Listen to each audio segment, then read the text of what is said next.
Assalamualaikum guys! So ngayong araw na ito po, meron pong challenge sa akin yung mga followers at saka yung mga friend ko sa Facebook at saka yung mga matalik ko na rin kaibigan.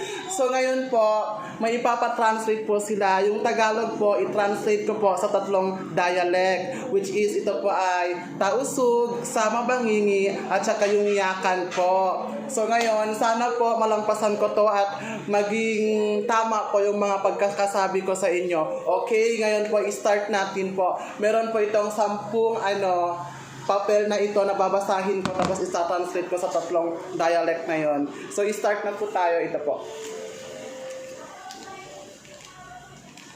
So, yung nakasulat po dito is malaki. So, sa ibig sabihin po ng malaki sa Tausug po, ito po ay malago. Yun po, malago. So, pag sa Sama Bangingi naman po siya, ito po ay amehe. Yun po. Pag sa Yakan naman po, hadje. Yun po ang ibig sabihin na yun. So, nalampasan ko, sana correct po yung sinasabi ko. So, tapos na po ito. Dito naman po ako sa pangalawa. Ito po.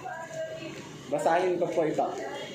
So, ang nakalagay po dito is mahal kita. So, pag sa Tausug po, ang ibig sabihin nito ay kalasahan takaw. Pag sa Sama Bangingi naman po siya, ito po ay kalasahan taka. So, pag sa Yakan naman po, ito po ay kalasahang tekew. So, ganun po. Salamat! So, ito naman po yung pangatlo na babasahin ko. So, ito po.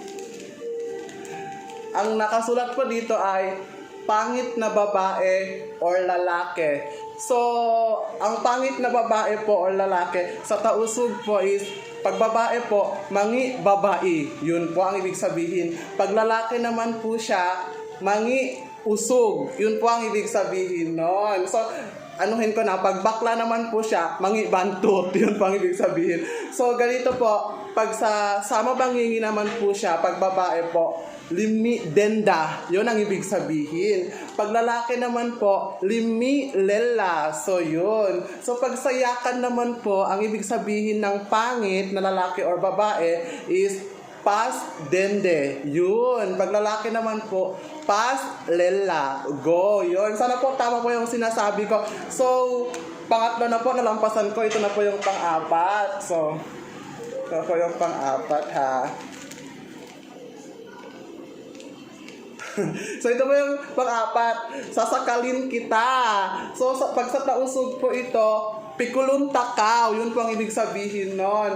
So, pag sa Sama Bangingi naman po, pokor taka. Yun po. Pag sa Yakan naman po, sekel tekel masinekkel babalkel.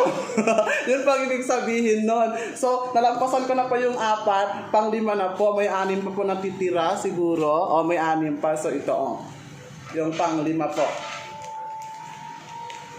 Ang nakalagay po dito is wala nang iba. So, ang ibig sabihin po ng wala nang iba sa Tausug, wayroon na duraing. Yun po ang ibig sabihin. Pag sa Sama Bangingi naman po, sa niya na saddi. Yun po ang ibig sabihin. So, pag sa Yakan naman po, ang ibig sabihin nito is ganiya ne kandi. So, yun po. So, tapon na natin yan. Ito naman po yung pang-6 na babasahin ko. I-translate ko to ng bonggang-bongga. So, ito po yung nakalagay dito is, saan ka galing? So, ang ibig sabihin po nito, pag sa Tausug, bakas kauhang no. Yun po ang ibig sabihin. Pag sa Sama Bangingi naman po, bakas kaminga or bay kaminga. Yun po. Pag sa Yakan naman po, bakas kyaw intag or bakas antagno. Yun po ang ibig sabihin. Meron, kasi sa Yakan po marami Pwede mo namang sabihin, bakas ambanno, di ba? So, yun. Tatapon na natin yan, tapos na. So, ito po yung pang-6. So, pang-6, correct. So, ang nakalagay po dito is kanin. So, pag sa Tausug po yung kanin, kaunon. Yun, ang ibig sabihin, kaunon. Yun. Pag sa Sama Bangingi naman po is kinakan. Yun po ang ibig sabihin. Pag sa Yakan naman po, ang kaunon is Kinakan. Kinakan din. Same sila pati yung sama bangingi. Hindi ko alam kung may ibang term ba, pero yun po talaga, kinakan din ang ibig sabihin. So ito, ang pang-pito. Pang-walo na pala to. Sorry. Oh my God, ang hirap naman nito. Hindi ko to alam. Kopi ko. So, ganito lang. Siguro pag sa tausog yung kopi ko is kopi ko, di ba? Pag sa sama bangingi naman is kopi ko, di ba? Bonggang-bongga siya, same lang siya sa Tagalog. So, pag sa iyakan naman po to, sa iyakan, kopi ke. Yun, ang ibig sabihin nito. So, itapon na natin yan. Tapos na. So, ito, yung pang-siyam. So, yung pang-siyam po ay, ang nakasulat dito is, kilala mo ako. Yun po ang nakasulat dito. So, ito po, ang ibig sabihin sa tausog is, kakilahan mo ako. Yun po. Pag sa sama bangingi naman po, kakilahan mo ako. Yun po ang ibig sabihin nun.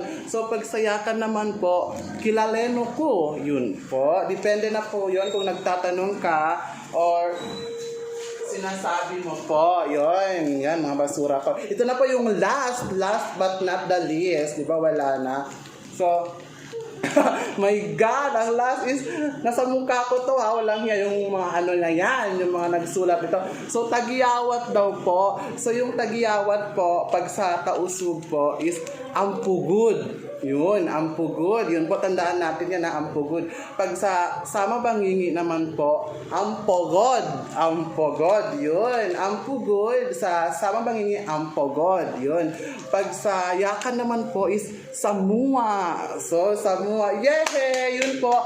Tapos po, sana po yung tatlong dialect na sinabi ko sa inyo, tama po yun lahat. Kung hindi po tama, pwede po kayong mag-comment at saka i-PM ako kung ano man ang katotohanan nun. So, maraming salamat po sa inyong lahat. Magsukul kanyo katantan, magsukul makaang kahemon, magsukul si kaang kemon. I love you, Inatata loves you all. My